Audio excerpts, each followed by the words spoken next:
What's the meaning of carve up?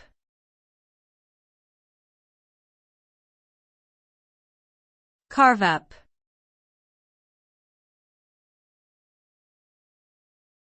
Carve up.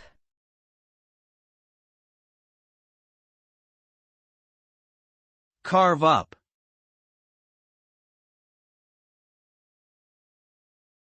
Carve up.